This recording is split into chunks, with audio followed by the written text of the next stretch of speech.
Começa agora mais um programa Trajetórias e o nosso convidado de hoje é o Cláudio Lamáquia, presidente da OAB-RS. Seja muito bem-vindo ao nosso programa.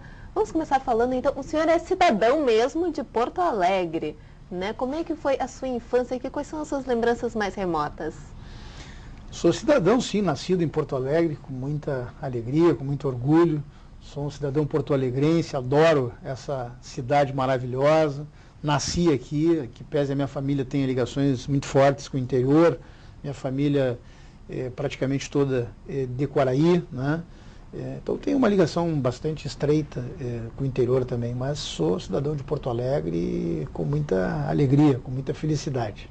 E quais são o que o senhor lembra? Tem algum lugar que o senhor lembra que gostava mais de ir quando era pequeno aqui na cidade? Bom, primeiro tem uma referência, que eu acho que ela é uma referência para todos nós, que é o Parque da Redenção, né? O Parque da Redenção, para quem tem mais ou menos a minha idade, né, na minha geração, o Parque da Redenção foi um grande marco, né, para todos nós. Naquela época ainda nós não tínhamos o Parcão, nós não tínhamos os outros parques que hoje Porto Alegre tem, né? Então o Parque da Redenção era uma referência. E para mim, de uma maneira muito especial, eu tenho algo que me atrai muito aqui na capital, que é a Zona Sul, onde eu moro, né? Por Ipanema, pelo Rio, pela proximidade do Rio, né? Mas eu sou um cidadão porto-alegrense, mas que é um cidadão da Zona Sul, né? Eu sou um defensor da Zona Sul de Porto Alegre, adoro o local onde moro, tenho um apreço muito grande por aquela zona ali, gosto do contato com o rio, gosto do contato com a natureza. Nos tempos que eu tinha um pouquinho mais de condições, muito velejei também, velejava, então eu usei muito o rio também. Então por isso eu me adaptei de uma forma muito, vamos dizer assim, harmônica com o Rio Guaíba e com a Zona Sul. Olha, que bacana. E como é que foi a escolha profissional pelo direito? Foi uma coisa natural também, pela família, influência de algum familiar? Pois olha, a situação absolutamente natural, né? Porque, como eu te disse, nasci em Porto Alegre, mas a família vem com um forte apelo do interior, de Quaraí, e o meu, para que tu tenhas uma ideia, meu tataravô, né, já era advogado. Então, meu tataravô, meu bisavô, meu avô, meus tios, hoje meu irmão, minha esposa, ou seja, a família toda tem uma vinculação muito grande com o direito, né? E eu, quando nasci, a partir da minha infância, do meu crescimento, convivi muito, né, com o direito no dia a dia, né, por força do meu avô, por força dos meus tios, dos meus primos, né? Então tive sempre, permanentemente, esse contato. Quando optei por fazer direito, né, me apaixonei mais ainda pelo direito, porque aí fui para a faculdade, cursei direito na PUC, e tive um contato, desde o início na faculdade, um contato direto com o direito também na área prática, porque aí já comecei a estagiar no escritório de advocacia do meu avô. E ainda também vinculado, enquanto o meu bisavô esteve vivo, com o meu bisavô que era advogado na fronteira, que era advogado em Quaraí. Então convivi muito com eles, escutando as histórias do meu bisavô, né? Do meu avô, e convivendo no dia a dia, aprendendo com ele a advocacia, fui me apaixonando e certamente pela força, inclusive, do próprio trabalho dentro do escritório, do estágio, eu, desde o primeiro momento, tive total certeza de que era aquilo que eu queria, né? Como, de fato, até hoje eu tenho essa vinculação, tenho isso no sangue. Hoje, com muita alegria, tenho o meu irmão também, que é advogado, né? E que é o meu irmão mais moço e que acabou nos acompanhando também nessa trajetória, nosso sócio no escritório, trabalha de forma absolutamente ativa, né? Então, enfim, estamos todos lá, é um escritório familiar, mas que, lógico, cresceu, né, no âmbito do dia a dia, da própria atividade nossa, que é uma atividade muito voltada na área empresarial também, mas nunca tive essa situação que algumas pessoas acabam tendo, na dúvida profissional, né, o que seguir, qual a carreira a seguir. Eu, desde que me lembro, desde que me conheço por gente, eu às vezes costumo brincar, né, que já dentro da barriga da minha mãe eu já dizia que eu seria advogado. Tamanha foi a certeza que eu sempre tive da minha profissão e da advocacia. E o direito também é uma área bastante ampla, né? Como é que foi essa questão de se direcionar? Agora o senhor falou que trabalha muito com a área empresarial. O direito é muito amplo, o direito tem inúmeras correntes, inúmeras formas de atuação, né, inúmeras áreas, né, e isso justamente é a beleza da nossa profissão também, uma das coisas que faz com que essa profissão seja uma profissão absolutamente diferenciada. E aqueles que não, eu sou um advogado militante, né, exerço a advocacia, mesmo agora como presidente da OAB, eu tenho que exercer a advocacia, o cargo da OAB, o cargo de presidente da ordem é um honroso cargo, mas é um cargo honorífico, nós não temos remuneração nenhum diretor da ordem, então tenho que continuar a minha atividade profissional, né? Então, efetivamente, o direito te possibilita, primeiro, a escolha de várias áreas, né? Dependendo da afeição maior ou menor que se possa ter por essa ou por aquela área, mas também possibilita para aquelas pessoas que não são advogados ou que não querem seguir a carreira, outras áreas, outras carreiras jurídicas, como é o Ministério Público, como é a magistratura, e também outras carreiras vinculadas ao direito, mas que não sejam especificamente na área jurídica de uma forma direta, né? Nós temos a polícia, nós temos a área também da advocacia pública, que ela é muito forte, nós temos concursos vinculados à área jurídica. Então é uma profissão que dá uma gama bastante grande aí de opções. Como é que foi o início da Pacheco Prates e Lamaque Advogados Associados? Bom, o escritório de advocacia, ele começou justamente pelo meu bisavô, né? A empresa, como empresa, né, a partir de 94 do Estatuto da Advocacia, começou com o meu avô, que já era o titular do escritório, né? E a partir de então, foi uma das primeiras inscrições que nós tivemos enquanto sociedade de advogados, e a partir de então nós continuamos nesse formato. E continua atuando na mesma empresa. Continua atuando, e com muito orgulho eu digo isso, porque o fundador, né, do escritório, por isso eu digo essa ideia familiar para nós é uma coisa muito forte, né?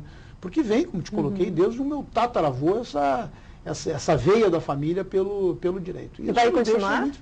Seguramente vai. Eu tenho duas filhas, uma de 4 e uma de 7, né, que convivendo com um pai e uma mãe que são advogados, e tendo toda essa gama na família de advogados, meu sogro também é advogado, o avô da minha esposa advogado, quer dizer, às vezes quando eu começo a falar, as pessoas me perguntam, Malamaca, tem alguém na família que não seja advogado? Então, seguramente, por consequência, eu imagino que as minhas duas filhas, né, tanto a de 4 anos, a Maria Eduarda, quanto a Vitória, vão, de alguma forma, se afeiçoar mais ao direito. Agora, lógico, tanto eu quanto a minha esposa, queremos que elas fiquem absolutamente à vontade na escolha da profissão, porque eu acho que isso é fundamental, até para que a pessoa se realize efetivamente com aquilo que faz, né? Com certeza. E como é que foi a OAB? O senhor começou como conselheiro e hoje está como presidente, já no 2º mandato, né? Como é que foi esse caminho? Quando o senhor começou como conselheiro, imaginava chegar já na presidência? Não, jamais imaginei que um dia pudesse eu exercer este, como disse, honroso cargo de presidente da Ordem dos Advogados no estado do Rio Grande do Sul. E a minha experiência até foi uma experiência muito curta enquanto conselheiro, há alguns anos atrás, algumas gestões atrás, onde a Ordem era presidida por um querido amigo e hoje conselheiro federal da Ordem, Renato Figueira, e no período da presidência do Renato Figueira eu tive um período muito curto como conselheiro da Ordem e, de fato, me encantei com o que vi, e aí, num determinado momento, depois de muito tempo, né, onde um outro grupo dirigia a OAB e estiveram à frente da Ordem, e aí quando este grupo, que eu tive o privilégio de ter convivido, resolveu lançar-se novamente para retomar a administração da OAB, me fizeram um convite que muito me deixou feliz de que eu encabeçasse uma chapa à presidência da OAB. Tivemos uma primeira eleição, onde nós perdemos aquela primeira eleição por 76 votos apenas, né? Aí depois, no período seguinte, nós novamente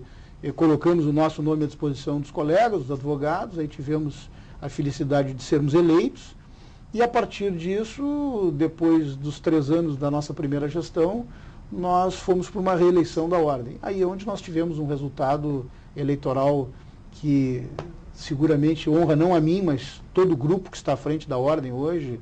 Vencemos um processo eleitoral com 3 chapas, com mais de 80%, 82% dos votos válidos, né, no pleito eleitoral. Então, alguma coisa que, para todos nós, demonstra que, de fato, nós estamos no caminho certo, na direção da OAB, com a participação de todos, com o envolvimento da classe, fazendo aquilo que nós nos propusemos a fazer desde o primeiro momento, né? Eu dizia, enquanto candidato à presidência da OAB ainda, eu dizia que um dos pontos fundamentais para mim, para que assumisse a ordem que eu gostaria de trabalhar, era no sentido de harmonizar. A ordem passou um período muito longo que ela estava num confronto evidente, né, com as entidades. E eu dizia que eu gostaria de tirar a ordem do confronto, trazendo ela para um encontro, para uma participação efetiva com a sociedade, com os poderes constituídos, mas, acima de tudo, com todos os advogados do Rio Grande do Sul. E hoje nós temos visto isto, ou seja, uma participação harmônica, um trabalho feito ele de forma conjunta, um trabalho de grupo, né? Algumas vitórias nós tivemos, e eu tenho dito que essas vitórias elas não são seguramente fruto do trabalho individual de uma pessoa, ou de uma diretoria, ou do próprio Conselho Seccional da OAB, mas o trabalho harmônico de todas as 106 subseções que nós temos no âmbito do Estado do Rio Grande do Sul, de todos os seus presidentes, dos diretores, e a participação ativa, efetiva dos advogados militantes hoje.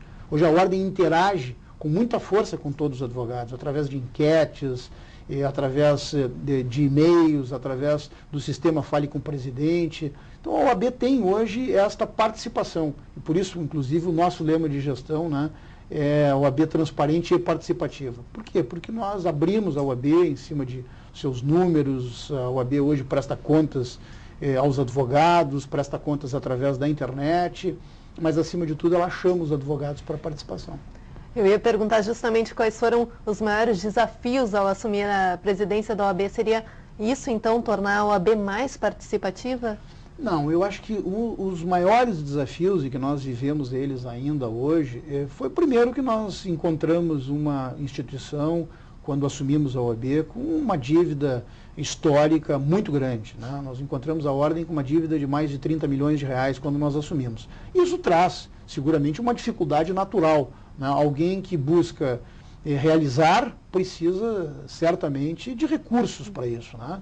Então, quando nós assumimos a OAB, encontrei uma instituição que não tinha uma sede própria à altura da classe dos advogados, à altura da instituição. A ordem vivia praticamente de aluguel, né? Tínhamos um gasto muito expressivo com aluguéis. A OAB estava em diversos setores, nós entendemos que estava deixando muito a desejar no sentido tecnológico, no seu parque de tecnologia da informação, computadores, aparelhamento material, ao ponto de nós termos reaparelhado praticamente 260 salas que a OAB tem em todo o estado do Rio Grande do Sul. A OAB tem hoje 260 pontos de atendimento em todo o estado do Rio Grande. Às vezes eu coloco isso, as pessoas ficam surpresas, mas é tão grande assim? Eu faço uma média hoje de quilometragem de praticamente 10 mil quilômetros mês, né, por todo o estado, Nossa. Percorrendo as nossas subseções, percorrendo esses pontos de atendimento da OAB. E todos eles foram remodelados, foram reaparelhados, né, mesmo com essas dificuldades financeiras que eu colocava. Também tivemos uma oportunidade ímpar, que foi de realizarmos um sonho que certamente foi um sonho acalentado por quase 80 anos, que é a história da OAB, que foi a aquisição da nossa sede própria, de um edifício, que hoje é a sede própria da OAB, aquele edifício de 14 andares, onde a ordem ali está representada a sua grandeza, mas, acima de tudo, materializado o esforço de cada um dos advogados do Rio Grande do Sul, porque esse edifício é comprado com os recursos provindos exatamente do esforço de cada um dos advogados, com a sua contribuição, com a sua anuidade, né? Na medida que a OAB não recebe recursos públicos, na medida que a ordem sobrevive da contribuição, da anuidade de cada um dos advogados. Hoje esse prédio ele está absolutamente quitado, ele é propriedade da OAB e, como disse, praticamente trocamos aluguel por investimento, porque na compra do prédio nós ainda parcelamos essa compra em 23 parcelas, né? Além de termos adquirido aquele prédio por um preço bastante convidativo, bem abaixo do valor de mercado na época, né, que foi um negócio extraordinário para a OAB. Hoje ele também nos traz essa oportunidade, que foi a economia que fizemos mensal do valor de aluguel, que, se nós considerássemos hoje durante as 23 parcelas do que nós pagávamos em aluguel e que pagamos no valor da prestação, nós chegamos a pagar menos do que pagávamos com aluguel. Portanto, para a Ordem foi muito bom. Tivemos inúmeras construções em todo o estado. Hoje nós temos praticamente 16 sedes novas que foram construídas ao longo desses 4 anos de gestão, com todas as dificuldades que coloquei, mas mesmo assim nós tivemos condições de investir.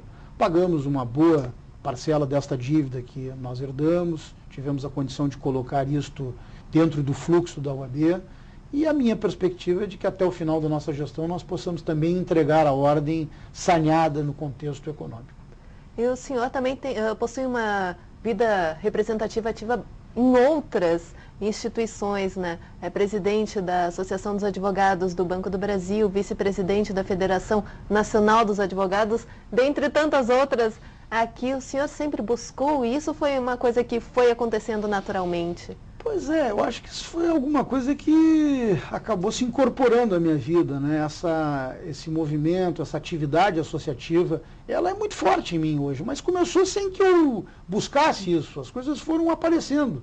E é algo que realmente eu tenho me dedicado de corpo mesmo, de alma, porque gosto de fazer, gosto dessa vida associativa, da política de classe, acho importantíssima. Agora nós estamos com mais um desafio. Estamos presidindo o Fórum dos Conselhos de Classe de Profissões Regulamentadas no Estado do Rio Grande do Sul também, e a nossa ideia é que possamos fazer com que o Fórum seja cada vez mais um movimento de integração plena de todos os conselhos, né? São mais de 1 milhão de profissionais que estão ali representados no Fórum, né? Eu acho que a vida associativa ela é muito bonita, ela possibilita e propicia muitas coisas, muitas conquistas, e acima de tudo, se consegue perceber no dia a dia as boas ações, né? E dá tempo de conciliar tudo? Dá tempo, dá tempo. Aí se aplica aquela grande máxima, né? Passe para alguém que tenha muitas coisas para fazer alguma tarefa que essa pessoa faz. Eu acho que isso nós vamos aprendendo a encontrar o tempo necessário. Ah, isso aí é uma boa máxima. O senhor se considera realizado? Muito, muito, muito. Muito realizado, muito feliz. Hoje eu não tenho nenhuma frustração que eu pudesse colocar em termos de vida, seja no contexto profissional, seja no contexto pessoal. Eu me considero absolutamente realizado. Só tenho que agradecer a Deus por tudo que tem me possibilitado e por tudo que tem acontecido na minha vida. Tem algum objetivo, assim, objetivos, claro que tem muitos ainda, mas alguma coisa, assim, que sempre pensou em fazer, sempre quis fazer e tem ali, não, eu quero fazer isso aqui? Tenho tido a oportunidade de fazer tudo aquilo que sempre quis. Tenho aceitado os desafios, né, que a vida tem me colocado e, por sorte, né, por felicidade, esses desafios têm me trazido essa alegria, né, de hoje poder dizer que estou absolutamente realizado. Penso sim, cada vez mais me aprimorar na minha atividade profissional, que eu acho que isso é uma situação extremamente importante para cada um. Quando tiver um pouco mais de tempo, quero voltar a fazer cursos, quero voltar para a especialização, porque eu acho que isso é importante também na área do direito, e que pese o direito no dia a dia é um eterno aprendizado, né? Nós, na medida que trabalhamos com um processo, nós estamos sempre aprendendo alguma coisa diferente.